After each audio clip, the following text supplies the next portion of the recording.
जय हिंद साथियों। आज हम लोग देखेंगे सिंधु घाटी सभ्यता। सिंधु घाटी सभ्यता की अगर बात करें तो सिंधु घाटी सभ्यता का जो काल है वो आपको 2350 ईसा पूर्व से 1750 ईसा पूर्व तक का काल माना जाता है, जो कि सिंधु घाटी सभ्यता का काल है। वहीं इसका अगर भौगोलिक विस्तार की बात करें तो सिंधु घाटी सभ्यता का उद्भव ताम्रपाषाणिक संस्कृतियों से हुआ है। अर्थात सिंधु घाटी सभ्यता का जो शुरुआत हुआ वो कहाँ से हुआ है? ताम्रपाषाणिक संस्कृति। कौन सी संस्कृति? ताम्रपाषाणिक संस्कृतियों से हुआ है। इसके आगे है कि यह सभ्यता हमें मुख्यतः पश्चिमोत्तर क्षेत्र मतलब भारत का वो प्राचीन भारत का जो नक्शा था उसमें पश्चिम उत्तर मतलब पश्चिम और उत्तर। अभी मैं आपको दिखाता हूँ मैप बना करके। मान लीजिए कि ये एक भारत का नक्शा है।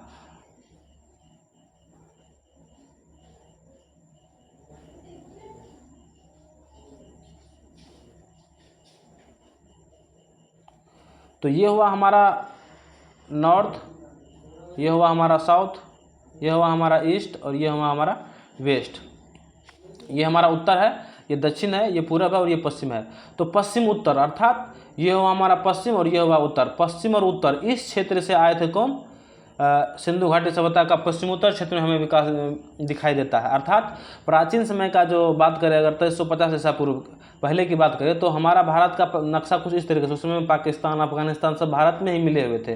तो इस क्षेत्र में हमारा उस समय में सिंधु घाटी सभ्यता का विकास दिखाई देता है, जो कि पश्चिम उत्तर क्षेत्र से माना जाता है। ठीक,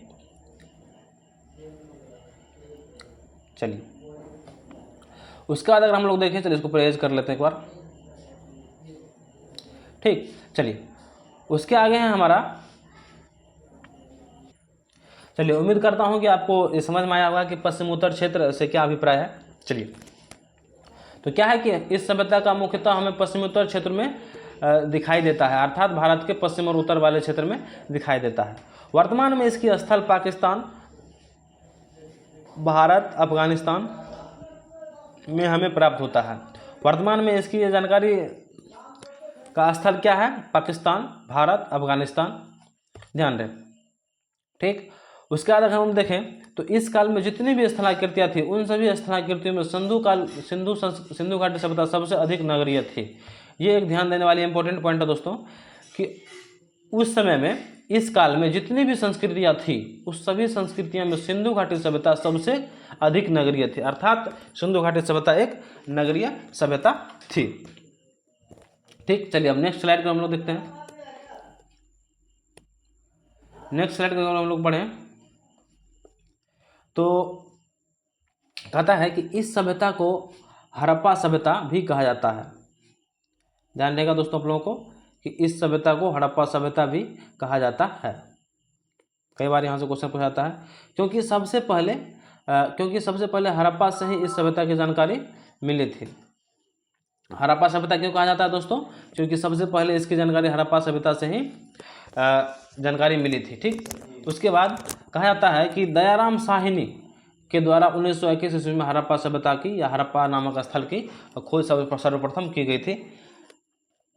चलिए उसके बाद है कि यह एक नगरीय सभ्यता थी। कैसी सभ्यता थी? नगरीय सभ्यता थी। यहाँ परिवहन, व्यापार, तकनीक आदि का बहुत अच्छा विकास दिखाई देता है।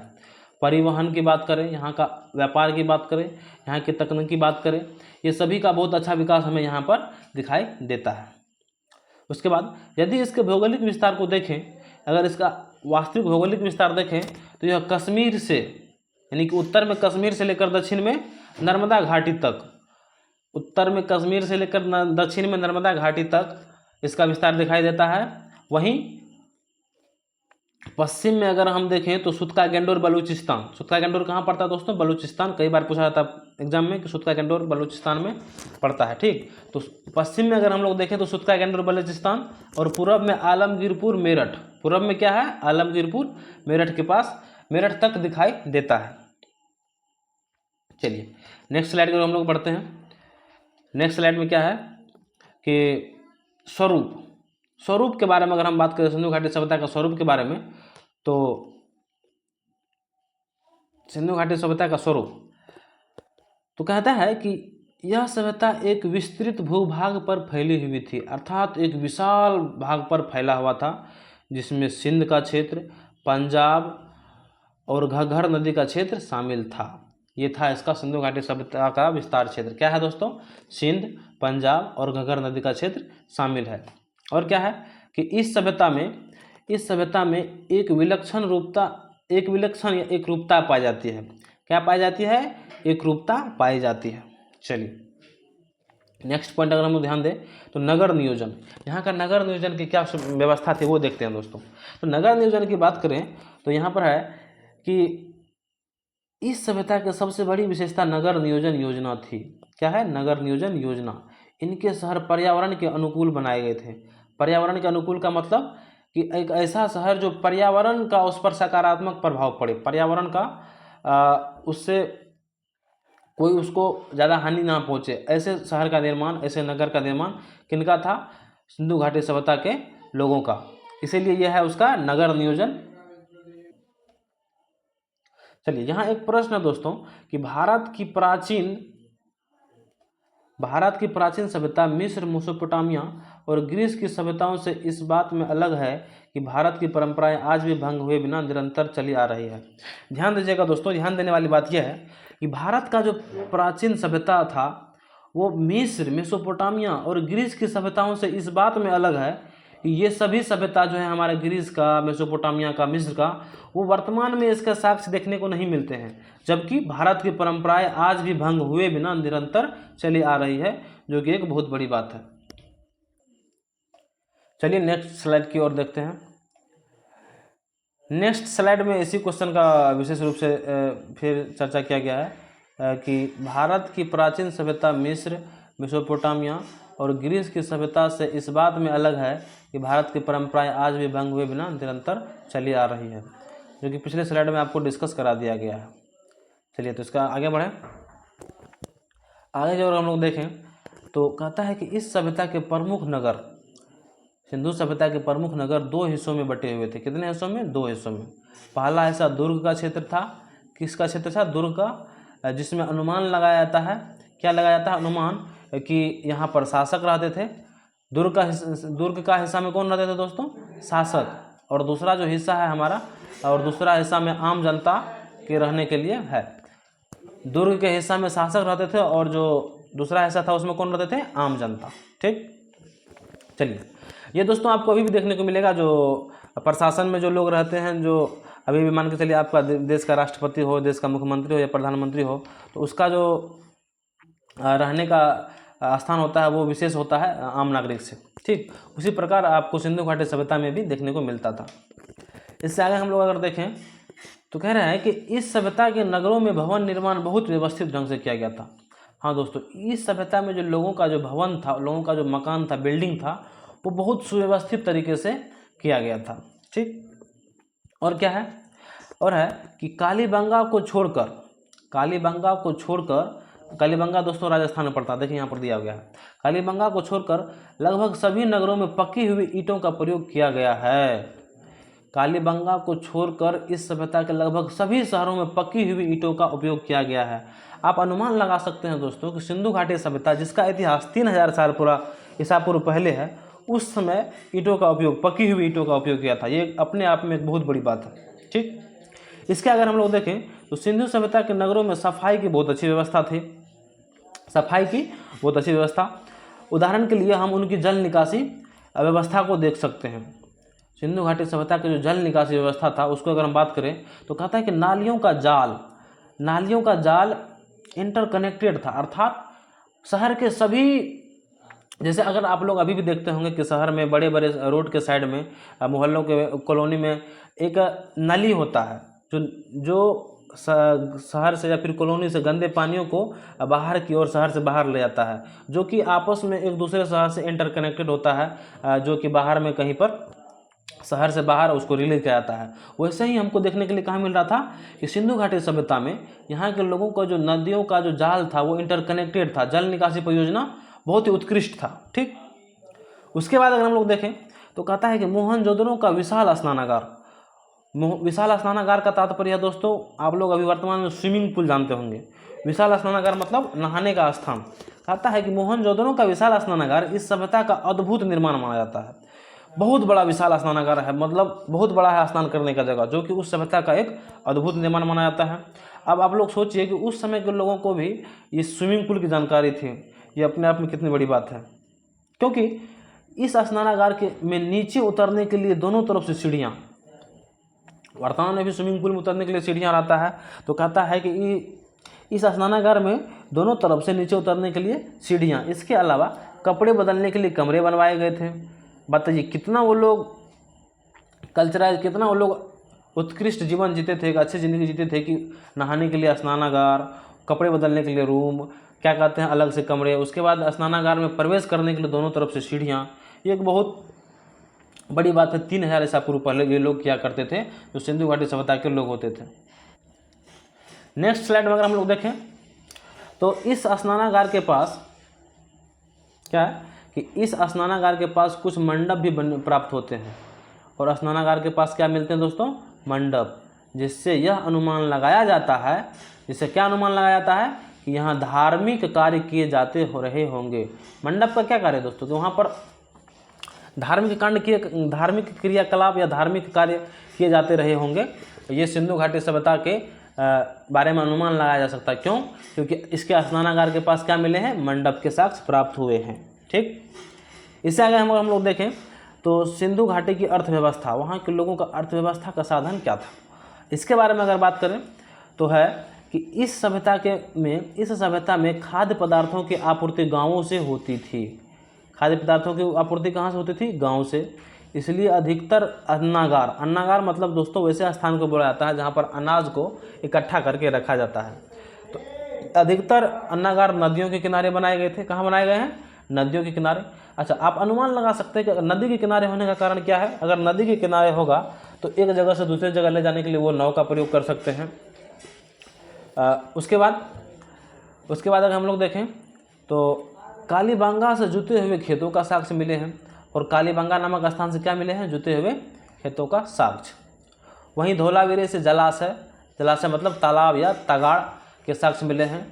तो ध्यान रहे दोस्तों, अगर एग्जाम में पूछ सकता है ऐसा क्वेश्चन कि तालाब या जलाशय का साक्ष्य कहाँ से, तो धौलावीरा से। जुते हुए खेत का साक्ष्य कालीबांगा से। उसके आगे हम लोग बढ़ें तो जौ तथा कपास के साक्ष्य लोथल से मिले हैं। लोथल से क्या मिले हैं, जौ और कपास के साक्ष्य। वहीं रंगभूमि से धान के भूसी का साक्ष्य, रंगभूमि से क्या, धान के भूसी का साक्ष्य मिलते हैं। अर्थात इन लोगों को धान की फसल करने की भी जानकारी थी, तब ना धान का भूसी आया। ठीक, उसके बाद इस सभ्यता के लोग खेती के साथ साथ पशुपालन भी करते थे। खेती करेंगे तो स्वाभाविक बात है कि पशुपालन करेंगे, और इनकी भी यहाँ से साक्ष्य मिलता है कि ये लोग खेती के साथ साथ पशुपालन भी करते थे। ये पशु उत्पादन करते थे और परिवहन में सहायता। अच्छा, ये लोग पशु का उत्पादन और परिवहन में सहायता करते थे। उत्पादन अर्थात कृषि में उसका उपयोग करते थे, और परिवहन के सहायता मतलब एक जगह से दूसरी जगह ले जाने के लिए बैल का उपयोग, सामान ढोने के लिए गधा का उपयोग, इन सब चीज़ों का उपयोग किया जाता था सिंधु घाटी सभ्यता में परिवहन के रूप में पशुओं का। ठीक, अगले स्लाइड में अगर हम लोग बढ़ें तो यहाँ पर दिया गया है कि कुबड़ वाले बैल बहुत सारे मोहरों से हमें प्राप्त होते हैं। क्या है, सॉरी दोस्तों, क्या है कि कुबड़ वाले बैल की मोहरें, कुबड़ वाले बैल की बहुत सारे मोहरें हमें प्राप्त होती है। कहाँ से, सिंधु घाटी सभ्यता से, जिससे इसके धार्मिक महत्व को समझा जा सकता है। कुबड़ वाले बैल का मोहर हमें प्राप्त होता है, इसका अर्थात इससे हमें क्या समझ सकते हैं कि इसका धार्मिक महत्व को समझ सकते हैं। इसके अलावा भेड़, बकरी, गेंडा, हाथी, भैंस, गाय आदि पुरुषों के बारे में भी इन लोगों को जानकारी थी। तो यहाँ पर ध्यान देंगे दोस्तों, आपको यहाँ पर घोड़ा का कहीं भी जिक्र नहीं मिलेगा। अर्थात सिंधु घाटी सभ्यता में घोड़ा को छोड़कर लगभग सभी पालतू जानवर जो आम जानवर है उनका आपको प्रमाण मिलेगा, लेकिन घोड़ा का नहीं। इसलिए विशेष रूप से इस बात को ध्यान में रखना है।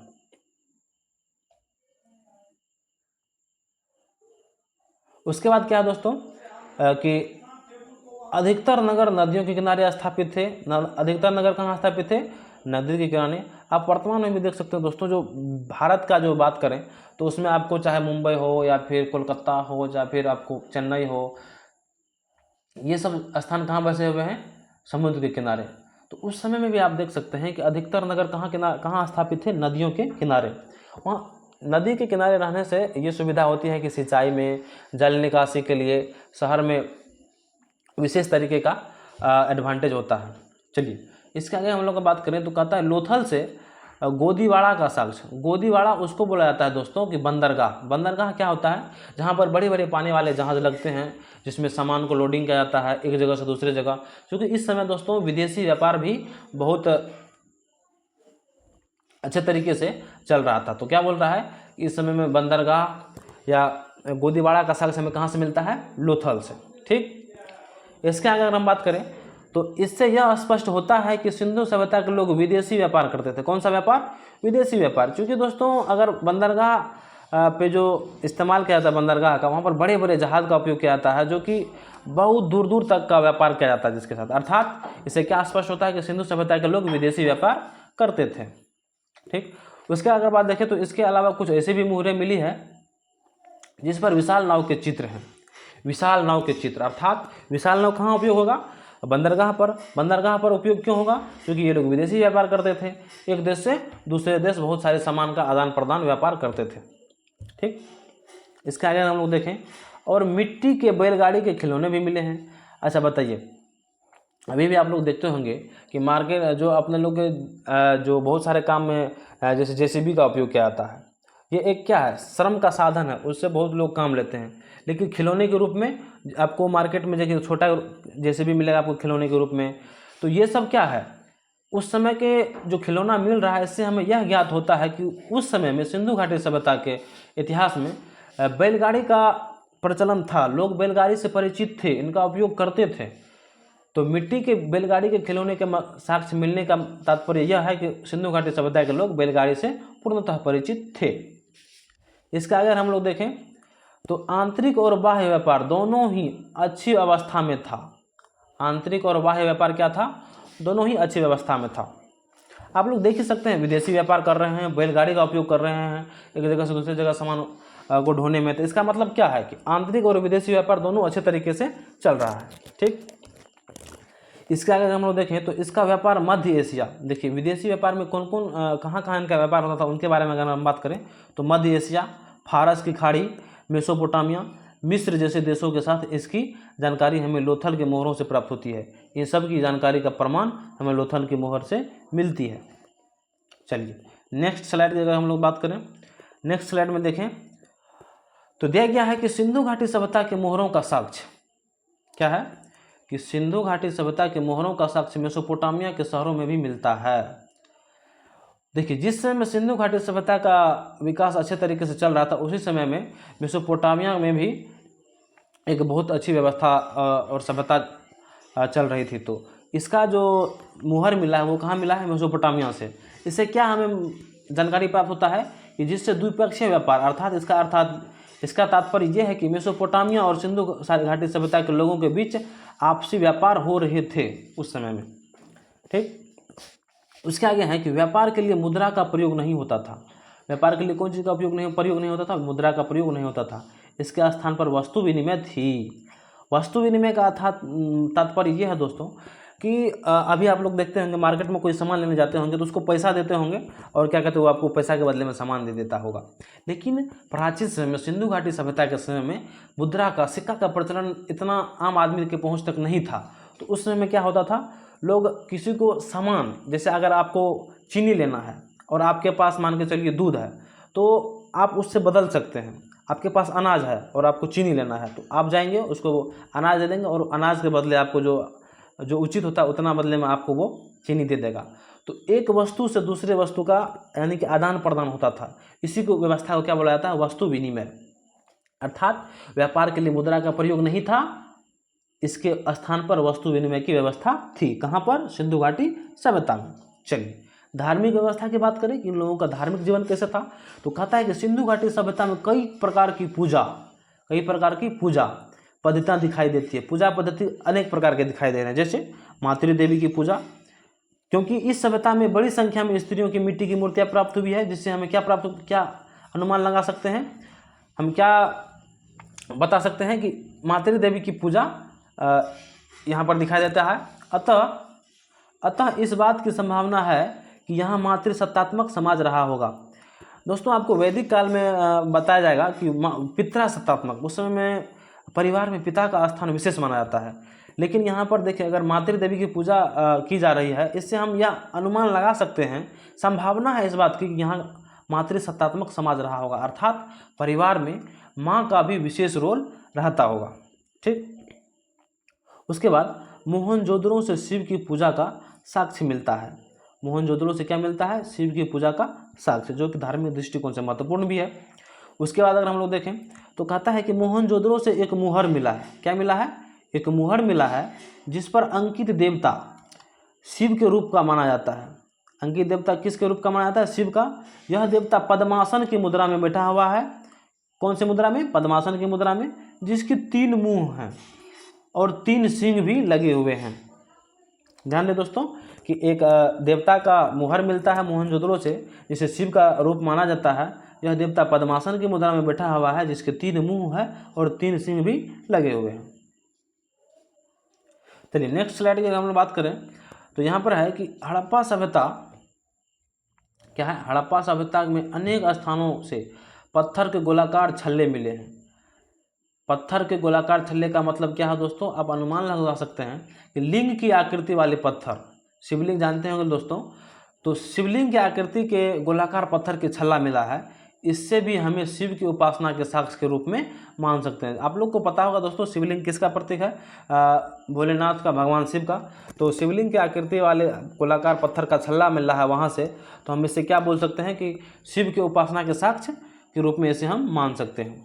उसके बाद सामूहिक स्नानागार। सामूहिक स्नानागार की बात करें तो मोहनजोदड़ो से एक विशाल स्नानागार मिला है। पहले भी आपको बता दिया गया है कि एक विशाल स्नानागार मिला है, जिसके आधार पर हम यह मान सकते हैं कि स्नान उसके जीवन में एक महत्वपूर्ण, स्नान का महत्व उसके जीवन में रहा होगा। उन लोगों के, अभी आप लोग देखते होंगे 2 दिन स्नान नहीं करते होंगे तो आपको बोलता होगा कि नहीं ये आपका स्वास्थ्य सही नहीं रहेगा, आप बीमार पड़ जाएंगे। तो अर्थात उन लोगों को भी इन चीज़ की जानकारी थी कि स्नान करने का महत्व हमारी ज़िंदगी में क्या है। ठीक, योग के बारे में अगर हम लोग चर्चा करें तो मोहनजोदड़ो से एक योगी की प्रतिमा मिली है।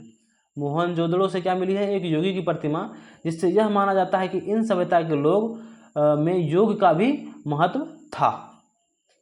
ठीक, चलिए नेक्स्ट स्लाइड की बात करें तो जादू टोना। क्या है जादू टोना? जादू टोने का तात्पर्य क्या है दोस्तों कि सिंधु घाटी सभ्यता के लोग जादू टोना भी जानते थे। देखिए क्या जानते थे? कहता है कि इस सभ्यता में ताबूजों के साक्ष्य मिलते हैं। कौन सा साक्ष्य? कौन चीज़ का साक्ष्य? ताबीज का साक्ष्य। शवों को दफनाने के लिए अलग अलग रूप भी मिलते हैं, ताबीज का साक्ष्य, और शव को दफनाने के लिए अलग अलग रूप हमें मिलते हैं, जिससे यह अनुमान लगाया जा सकता है कि इस सभ्यता के लोग भूत प्रेत, जादू टोना और परलोक में विश्वास करते थे। ताबीज का अर्थ क्या है दोस्तों? अभी वर्तमान में आप लोग देखते होंगे, अभी भी आप लोग देखते होंगे कि अगर किसी को कोई तंत्र मंत्र के पास, अगर आप किसी तांत्रिक के पास जाएंगे तो आपको किसी चीज़ का उपचार में आपको एक ताबीज़ दे देंगे गला में कि हाँ आपके पास जब तक ये रहेगा तो आपको ये चीज़ नहीं होगा, फिर आपको सुरक्षित हैं। तो इसका मतलब क्या है कि तंत्र मंत्र जादू टोना उस समय में भी लोग परिचित थे इन सब चीज़ों से, और हमको लगता है कि वहीं से ये सब चीज़ चले आ रहा है और वर्तमान समय तक चल रहा है, जो कि वर्तमान में भी देखने को मिलता है। पशु पूजा है दोस्तों। पशु पूजा की अगर हम बात करें तो इस सभ्यता के लोग एक श्रृंगी बैल की पूजा करते थे। बहुत इंपॉर्टेंट प्रश्न यहाँ से बनता है कि एक श्रृंगी बैल की पूजा करते थे सिंधुभाषी पशु पूजा के रूप में। इसके अलावा ये कई वृक्षों की भी पूजा करते थे, जिसमें पीपल, नीम, बरगद आदि, ये सब वृक्षों की भी ये लोग पूजा करते थे। इस सभ्यता के लोग सर्प की भी पूजा करते थे, सांप की भी पूजा करते थे। अभी भी वर्तमान में लोग आप देखते हैं लोग नागदेव का पूजा करते हैं, दूध लावा उनको चढ़ाते हैं। ये सब क्या है? भारतीय प्राचीन संस्कृति का प्रचलन अभी तक हमको देखने को मिलता है। ठीक, ये सब उसी समय से आ रहा है। उसके बाद स्वास्तिक चिन्ह, बताइए स्वास्तिक चिन्ह का कितना महत्व है? वो अभी भी चलता आ रहा है। ये कहाँ से आपको देखने को मिल रहा है? 3000 ईसा पूर्व, 2500 ईसा पूर्व पहले, जो कि सिंधु सभ्यता का काल है। ठीक, उसके बाद क्या मिलता है? अग्निवेदियों का इस्तेमाल करते थे। अग्निवेदी का मतलब दोस्तों हवन कुंड।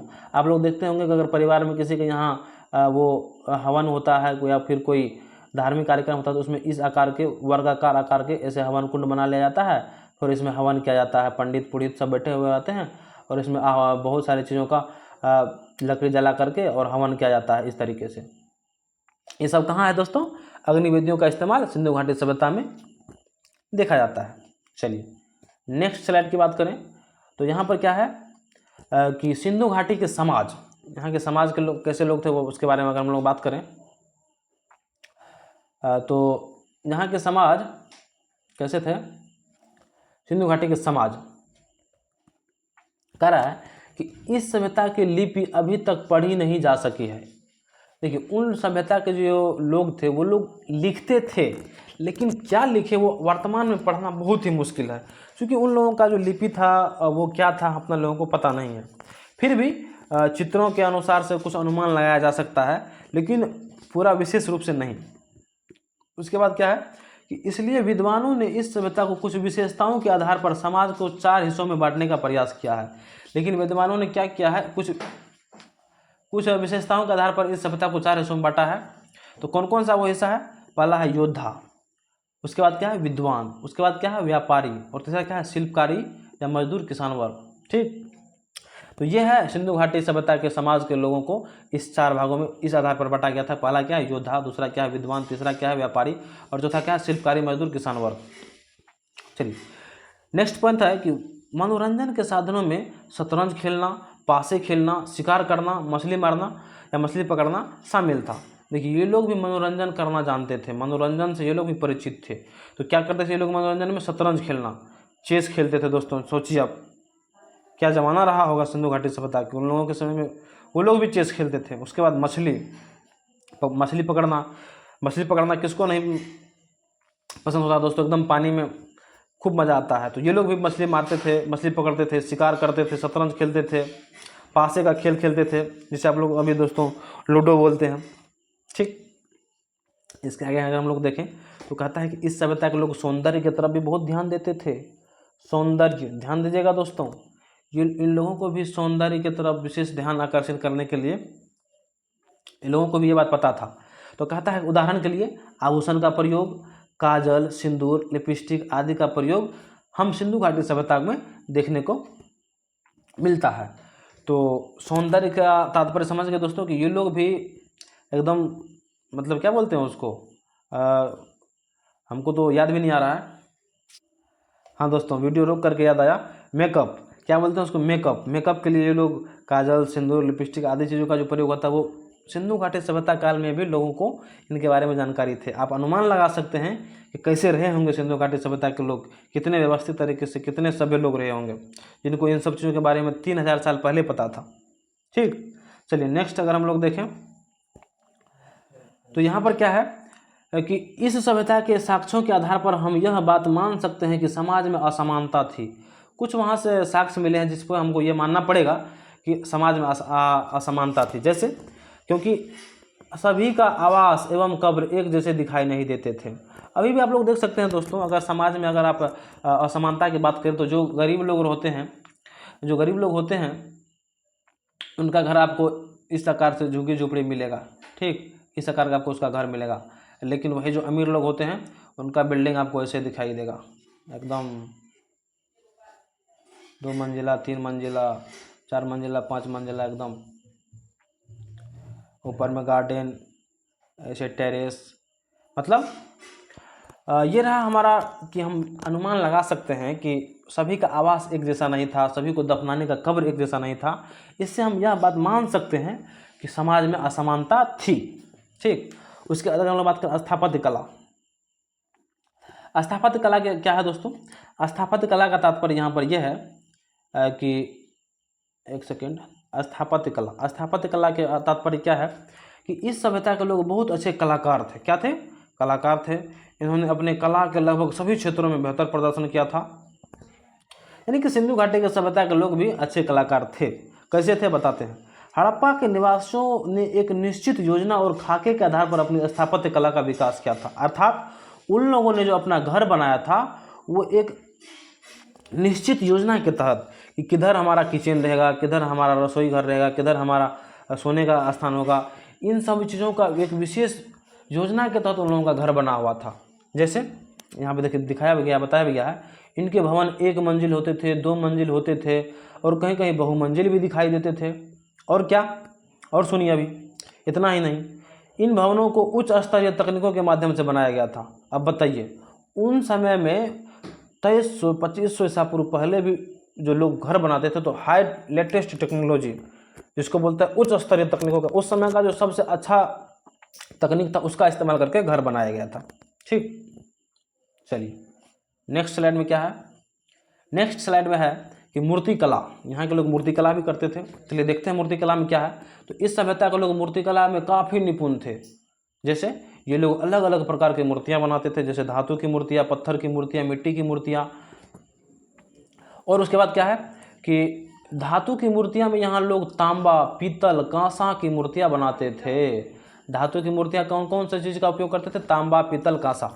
उसके बाद क्या है कि मोहनजोदड़ो में कांसे की एक नृत्यांगना की मूर्ति मिली है। नृत्यांगना मतलब नाच करने वाली जो होता है, उनका एक मूर्ति मिली है। कहाँ से? मोहनजोदड़ो से, याद रहे। उसके बाद क्या है कि धातुओं को ढालने के लिए द्रव्यमोम पद्धति। देखिए दोस्तों, घबराइएगा नहीं, यहाँ पर क्या द्रव्यमोम पद्धति, द्रव्यमोम पद्धति मैं अभी बताता हूँ क्या होता है। द्रव्यमोम पद्धति उसको बोलते हैं दोस्तों कि आप लोग अभी देखते होंगे कि अगर आप लोग कहीं पर लोहे का कोई औजार बनाने जाते होंगे, मान के चलिए आप क्या बोलते हैं उसको, एक्स बनाने गए, हथौड़ी या कुल्हाड़ी बनाने गए, तो वो एक लोहा का टुकड़ा लेता है, फिर क्या करता है, उस लोहे को टुकड़े को आग में पूरा एकदम गर्म करता है, पूरा जोर से गर्म करता है, और उसको गर्म कर करके पीट पीट करके उसको एक एक्स का शेप दे देता है, एक हथौड़े का शेप दे देता है। ठीक, तो उसी तरीके से यह भी एक मूर्ति बनाने का एक पद्धति थी, द्रव्यमोम पद्धति, जिसमें धातुओं को पिघलाया जाता था, द्रव अवस्था में बना लिया जाता था, और फिर उसको सांचे में ढाल दिया जाता था, जिसको हम द्रव्यमोम पद्धति कहते थे। समझ गए? उम्मीद करते हैं हम लोग समझ गए होंगे। उसके बाद अगर हम लोग देखें तो ये लोग बाद में, उसके बाद क्या करते हैं, ये लोग करते थे द्रव्यमोम पद्धतियों का इस्तेमाल धातुओं को ढालने के लिए। बाद में चोल शासन के अंतर्गत इस विधि के आधार पर भगवान शिव की नटराज मूर्तियां बनाई गई थी। बहुत इंपॉर्टेंट प्रश्न है दोस्तों, बहुत इंपॉर्टेंट पॉइंट यहाँ से बनता है कि भगवान शिव का नटराज मूर्ति कौन बनाए थे? चोल शासन के अंतर्गत बनाया था। किस विधि से बनाया गया था? द्रव्यमोम पद्धति। नटराज मूर्ति अभी आपको चेन्नई में मिलेगा। ठीक, जो कि भगवान शिव की मूर्ति आप लोग देखे होंगे दोस्तों, मैं आपको अभी दिखा रहा हूँ। एक सेकेंड, पहले हमको इरेज करने दीजिए, बताता हूँ। आप लोग देखे होंगे कुछ दिन पहले आप लोगों के सामने एक प्रकाल बॉक्स आता था, जिसमें कुछ इस तरीके से एक भगवान शिव का मूर्ति होता था। वो इसके मान चलिए उसका आँख है, ये उसका शरीर है, ठीक, ये उसका पैर है, ऐसे खड़े होते थे, और वो ऐसे उसको बहुत सारे हाथ होते थे, पूरा एकदम यानी कि तांडव करते हुए भगवान शिव का फोटो होता था। प्रकाल ज्योमेट्री बॉक्स जो पहले कुछ दिन पहले आता था, जिसको नटराज का कंपनी का था, उस पर इस तरीके का एक फोटो, और उस कंपनी का नाम भी क्या था? नटराज। यहीं से उसका नाम पड़ा है कि भगवान शिव की नटराज मूर्तियाँ कहाँ पर? चोल शासन के अंतर्गत द्रव्यमोम पद्धति से बनाया गया था। ठीक, उम्मीद करते हैं आप लोगों को समझ में आ गया होगा। चलिए नेक्स्ट स्लाइड में हम लोग क्या देखेंगे। नेक्स्ट स्लाइड में है सिंधु घाटी सभ्यता के विज्ञान और प्रौद्योगिकी। क्या उन लोगों को विज्ञान और प्रौद्योगिकी की जानकारी थी? उसकी बात करें तो चलिए देखते हैं। सिंधु घाटी सभ्यता में विज्ञान और प्रौद्योगिकी, या हड़प्पा घाटी सभ्यता या हड़प्पा सभ्यता में विज्ञान और प्रौद्योगिकी। देखिए, विज्ञान और प्रौद्योगिकी का महत्व इन लोगों के जीवन में क्या था, देखते हैं। तो कहते हैं कि हड़प्पा सभ्यता में अलग अलग स्थानों से जब उत्खनन हुआ, मान के चलिए हमको पता कैसे चलेगा, वहाँ से उत्खनन जब हुआ तो हमें कई प्रकार की वस्तुएं मिली, और जब हम उनका विश्लेषण करते हैं तो हमें यह पता चलता है कि इस सभ्यता के लोग उच्च वैज्ञानिक एवं तकनीकी प्रतिभा से संपन्न थे। और हमें क्या पता चलता है कि ये लोग उच्च वैज्ञानिक थे, कि मतलब छोटा मोटा वैज्ञानिक नहीं, अच्छे वैज्ञानिक थे और तकनीकी प्रतिभा से संपन्न थे। बढ़िया बढ़िया तकनीकी की जानकारी उन लोगों के पास थी। कौन कौन जानकारी थी देखते हैं। इस सभ्यता के लोग अंकगणित, क्या अंकगणित, ज्योमेट्री, दशमलव का ज्ञान रखते थे। अब सोचिए, इनके यहाँ मापतोल के लिए बटखरे भी प्राप्त हुए हैं। यदि ईंटों की आकार देखा जाए तो हमें इसके ईंटों की अनुपात में दिखाई देता है कि 4:2:1 के आकार का इसका यहाँ पर ईंट मिलता है, जो क्या दर्शाता है कि किसी निश्चित योजना के बिना यह संभव है ही नहीं। अर्थात अगर मैं आप लोगों को छोटा सा एग्जांपल दे रहा हूँ दोस्तों, कि अगर आप वर्तमान में भी ईंट देखते होंगे तो ईंट कुछ इस तरीके से बना होता है ना। तो ये जो ईंट है इसका अनुपात देखिए 4 है, ये 2 है, ये 1 है।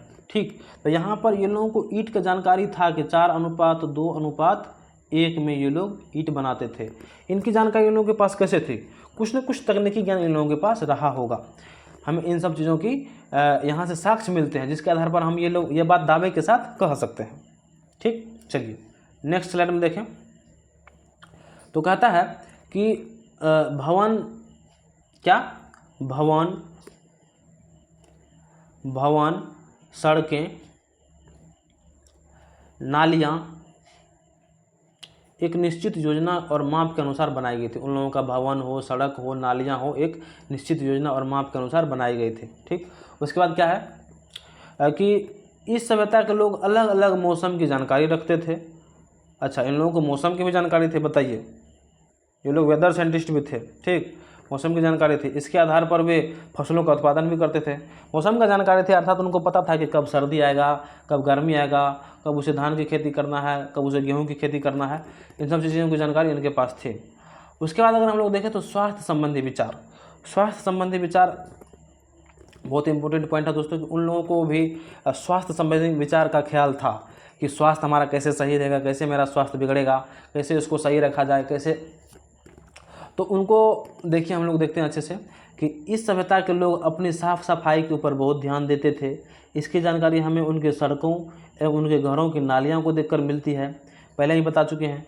इस प्रकार इस सभ्यता के लोगों में स्वास्थ्य संबंधी चेतना और बीमारियों के कारणों को लेकर समझ थी, अर्थात जागरूक थे ये लोग कि बीमार नहीं होना है, स्वस्थ रहना है, साफ सफाई में रहना है।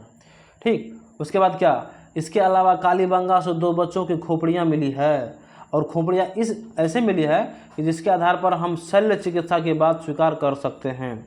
शल्य चिकित्सा मतलब दोस्तों मस्तिष्क का एक विशेष रूप से इलाज करता है, उसको हम स्वीकार करना पड़ेगा। बच्चों का खोपड़ी मिला है, जिससे हमें कुछ इस तरीके का उसमें चीज़ दिखाई देता है कि जिससे हम शल्य चिकित्सा के बाद स्वीकार की जाती है। चलिए नेक्स्ट स्लाइड है सिंधु घाटी सभ्यता का पतन। चलिए बहुत चीज़ देखें सिंधु घाटी सभ्यता के बारे में। अब हम लोग देखेंगे कि जब इतना अच्छा फलता फूलता सभ्यता चल रहा था, तो आखिर हुआ क्या कि इनका पतन हो गया, अभी क्यों नहीं सिंधु घाटी सभ्यता। तो उनका पतन के बारे में भी हम लोग एक बार चर्चा करते हैं कि सिंधु घाटी सभ्यता का पतन कैसे हुआ। इसके पतन के बारे में अगर हम लोग बात करें तो कह रहा है कि इस सभ्यता के पतन पर कई विचार दिए गए हैं, जैसे बाढ़ द्वारा, नदियों के सूखने के कारण, नदियों के मार्ग बदलने के कारण, भूकंप के कारण, मलेरिया जैसी महामारी के कारण इस सभ्यता को पतन को दिखाया जाता है। मतलब जो मानते हैं हमारे इतिहासकार, उन लोगों का कहना है कि कई कारण हो सकते हैं, जैसे बाढ़ के द्वारा, नदियों के सूखने के कारण सभ्यता खत्म हो गया हो, नदी मार्ग बदलने के कारण, कई लोग मानते हैं कि भूकंप के कारण, कई लोग मानते हैं कि मलेरिया जैसी महामारी के कारण सबकी मृत्यु हो गई और इस सभ्यता का पतन हो गया है। लेकिन ध्यान देने वाली बात यह है कि वर्तमान में सबसे महत्वपूर्ण मत, लेकिन हम किसको मानेंगे, हम इसको मानेंगे कि जलवायु परिवर्तन अर्थात पारिस्थितिकी असंतुलन, वातावरण में असंतुलन हो गया, ये मत महत्वपूर्ण और माना जाता है। कि इस मत को फेयर सर्विस और गुरदीप सिंह ने दिया है। कौन दिया इस मत को? गुरदीप सिंह और जो फेयर सर्विस है, ये इतिहासकार है, इन लोगों का मानना है कि जलवायु परिवर्तन सिंधु घाटी सभ्यता के पतन का कारण है। कहता है कि इसका मानना है कि जब सभ्यता की अवस्था अच्छी थी तो यहाँ पर पर्याप्त वर्षा होती थी, लेकिन थोड़े समय के पश्चात जलवायु परिवर्तन के कारण वर्षा कम होने लगी और वन संसाधनों का अत्यधिक दोहन इनके द्वारा किया गया, जिसके कारण इन लोगों का जलवायु परिवर्तन हो गया और इन लोगों का सभ्यता का सर्वनाश हो गया। और इस मत को इसरो भी मानते हैं। जो इसरो हमारा भारतीय संस्थान है, Indian space research and organisation, ये भी इन मत को मानते हैं। MIT अमेरिका एक संस्थान है, MIT, ये भी इनको मानते हैं। अपनी अपनी मान्यता जलवायु परिवर्तन को प्रदान करते हैं। लेकिन इन लोगों का भी मानना है कि सिंधु घाटी का पतन का कारण क्या है? जलवायु परिवर्तन। तो चलिए दोस्तों, सिंधु घाटी का उद्भव से लेकर, सिंधु घाटी का शुरुआत से लेकर पतन तक हम लोग देख लिए हैं। अर्थात सिंधु घाटी के सभी पॉइंट को इसमें डिस्कस कर दिया गया, कोई पॉइंट नहीं छोड़ा गया है। अगर कोई पॉइंट आपको लगता है कि छोड़ा गया है तो आप कमेंट में बताएं, मैं उसको भी कवर करवा दूंगा। लेकिन मुझे उम्मीद है, मुझे इतना पता है कि कोई भी पॉइंट नहीं छोड़ा गया है। इतना अगर आप लोग पढ़ लेते हैं तो इतिहास की एक अच्छी पृष्ठभूमि आपके मानस पटल पर तैयार हो जाएगा, जिससे आप इतिहास के अच्छे से अच्छे क्वेश्चन को हल कर सकते हैं, कहीं आपको दिक्कत नहीं आएगी। इसके बाद जो हमारा है क्या है कि वैदिक संस्कृति, इसका वीडियो आपको अलग आएगा, वो आपको प्लेलिस्ट में देखने के लिए मिल जाएगा। आपका एक प्लेलिस्ट स्पेशल इतिहास का दिया गया है, उसमें आप लोग जा करके सारे वीडियो को, इतिहास को एकदम शुरू से लेकर आप लोग पढ़ सकते हैं। ये नहीं है कि सिर्फ सिंधु घाटी सभ्यता को ही पढ़ाया गया है। इतिहास का जहाँ से शुरू हुआ है वहाँ से लेकर आपको इतिहास जहाँ पर ख़त्म होगा वहाँ तक आपको, चाहे वो प्राचीन भारत का इतिहास हो, आधुनिक भारत का इतिहास हो या मध्यकालीन भारत का इतिहास हो, सभी को एकदम सीरियली वे में आपको यहाँ पर इस चैनल के माध्यम से पढ़ाया जाएगा। तो इसलिए आप लोगों को कैसा लगता है वीडियो, आप लोग कमेंट में ज़रूर बताएं। और अगर कोई अपना राय देना चाहते हैं तो वो भी अपने राय को मेंशन करें कमेंट में, और अपने उस दोस्तों को भी शेयर करें जिनको इनकी सख्त ज़रूरत है। मिलेंगे नेक्स्ट वीडियो में, तब तक के लिए टेक केयर, गुड बाय, जय हिंद, धन्यवाद।